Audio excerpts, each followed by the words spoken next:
Nah ini kuning-kuningnya. Ini bipolen ini kuning-kuning ini. Oh, dia di dalamnya. Iya, nah, ini. Oh, Ini bipolen nih. Tapi ini sedikit. Jadi kalau bipolen itu sebenarnya makanan pokok dia. Ini bipolen adalah merupakan makanan lebah setiap hari, setiap detik, setiap waktu itu makannya ini. Ini makannya bipolen setiap saat, baik lebah muda, lebah tua itu makannya bipolen. Kemudian madu sebagai makanan cadangan bila terjadi waktu-waktu yang larang makanan atau musim kemarau panjang atau musim penghujan yang tinggi, baru dia makan madunya. Kalau lebah pejantan kebetulan di sini saya nggak melihat. Ini semua madu apa? Ini semua adalah lebah pekerja ini. Pekerja ya. Ya. Pekerja itu yang mencari Yang itu ya. mencari makan, kemudian yang membuat sarang, yang mengerami sel telur, yang sebagai tentara. itu cewek atau cowok? Ini sifatnya semu. Lebah pekerja apabila lebah ratu itu mati dia bisa bertelur. Sebenarnya ini yang bertelur itu merupakan adalah lebah ratu setiap detik. Bahkan satu malam lebah ratu itu bisa bertelur 130 setiap satu malamnya. Sel telur ya. Yang masih berupa jarum. Kalau lebah jantannya sendiri Lebah jantannya sendiri itu jadi fungsinya apa? dia cuman numpang hidup. Fungsi utamanya lebah pejantan itu kadang-kadang satu sarang itu ada puluhan lebah, tapi kadang-kadang sama sekali tidak ada. Itu fungsinya adalah cuma numpang hidup. Kemudian yang kedua fungsi utamanya itu mengawini si lebah ratu. Padahal lebah ratu selama hidupnya hanya kawin satu kali. Satu kali kawin dia bertelur selamanya. Oh gitu. Dan anak-anaknya itu dari lebah ratu ya? Anak ini semuanya dari lebah ratu. Nah, misal lebah ratu itu Lebah ratu mati, ada berapa? Ada satu. Satu doang. Satu koloni, ini satu lebah ratu. Satu lebah ratu ya. Misal lebah ratu itu mati, maka nanti yang bertelur adalah lebah pekerja ini. Lebah pekerja yang mati, kemudian hasilnya akan menjadi lebah bejantan seperti ini, beda. Seperti ini. Oh, ini adalah lebah bejantan. Itu telur anak untuk lebah jantan itu. Ini yang bertelur adalah lebah pekerja. Kalau lebah ratu jadinya ini. Gitu. Kebetulan saya nggak melihat lebah ratunya. Bisa lihatin kok nggak kelihatan. Di dalam kali ya Pak. Soalnya lebah ratu sangat peka sekali. Oh gitu ya. Besar kan dia ya kan? Besar. Kalau barangkali nanti kelihatan. Kita bilang dalam satu kota ini satu koloni ya? Satu koloni ya, satu keluarga ya. Satu keluarga ya. Satu kotak itu satu koloni. Jadi satu koloni itu terdiri dari 3 lebah yang beda. Pertama adalah lebah pekerja, yang kedua lebah ratu, yang ketiga adalah lebah pejantan. Ini saya nggak melihat lebah pejantan juga nggak ada. Beda. Ini masih muda, jadi Masih muda, masih agak kecil. lentur banget ini. Agak mau putus.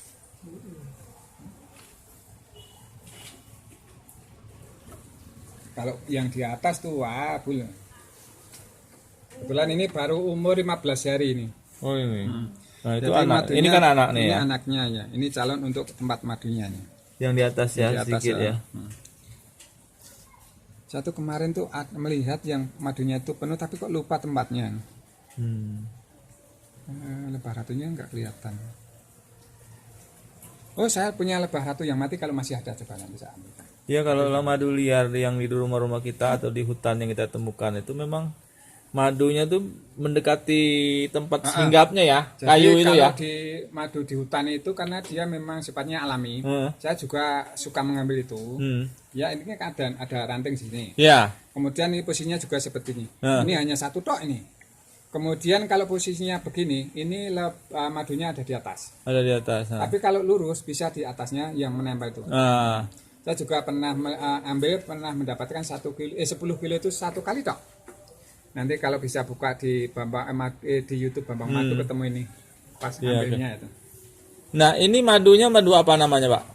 Madu tipe madunya. Kalau saya tipenya itu karena di sini sebetulnya ini sama madu hutan itu sama. Sama ya. Karena cuman orang itu kalau berpendapat lebah yang dikasih istilahnya lebah yang dibudidaya atau lebah yang diternak itu kualitasnya nggak baik.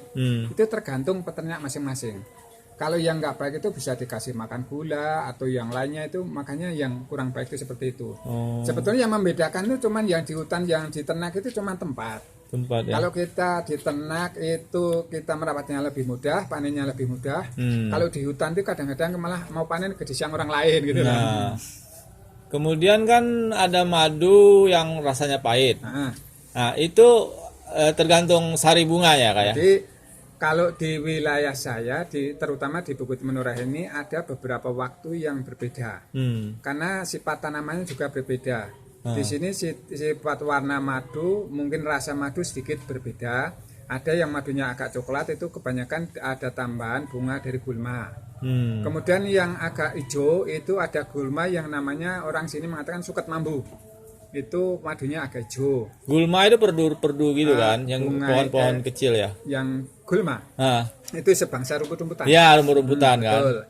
Kemudian nanti di bulan April Mei itu pas mekarnya bunga insulin, itu hampir merata setiap lereng-lereng Bukit Menurah itu penuh insulin. Bunga Jadi rasanya insulin. semua dari arah timur sampai ke barat itu semua sama. Insulin lo maksudnya rasanya apa, Pak? Pahit atau Sedikit agak pahit. sedikit pahit? Nah, orang bilang madu pahit itu madu insulin itu? Belum tentu. Belum tentu ya. Karena apa itu madu yang pahit itu bisa dibuat. Oh. Ada teman yang mengatakan madu pahitnya bisa ada yang kasih putrek, ada yang kasih Oh, mahoni, dicampur obat ya. ada yang dikasih brontowali seperti itu. Tapi kalau yang insulin itu pahitnya sekedar pahit terus hilang.